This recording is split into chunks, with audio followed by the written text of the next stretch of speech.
It was late, 1944, when a small American squad found themselves trapped after a German counterattack sliced the front wide open. Their escape route vanished. Their support never arrived. And every road back home was crawling with enemy patrols. In the freezing woods, the squad gathered around a torn map lit by a single flashlight. They had one chance: slip through the enemy's rear positions, cross a river held by German machine gunners, and reach friendly lines before dawn. If they were spotted, it was over.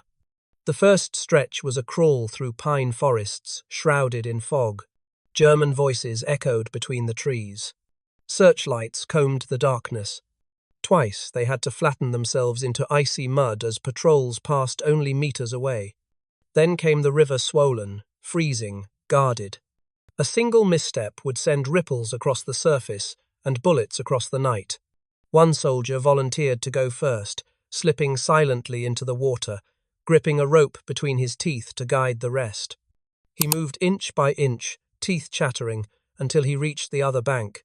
Moments later, the entire squad followed, barely keeping their heads above the current. They were freezing, exhausted, and still miles from safety. The hardest part came at dawn.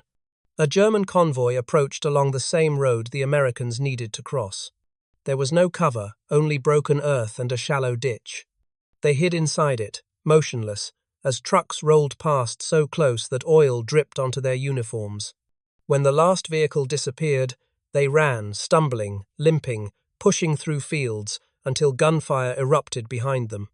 German scouts had spotted their tracks. But ahead, they saw it.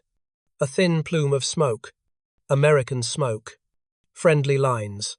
The squad sprinted the final distance as American sentries shouted for passwords.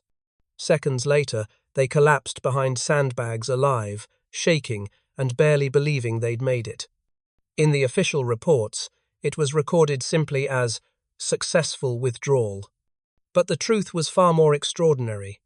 A handful of men survived a journey through the heart of enemy territory. Not because they were the strongest, but because they refused to lay down and die in the dark.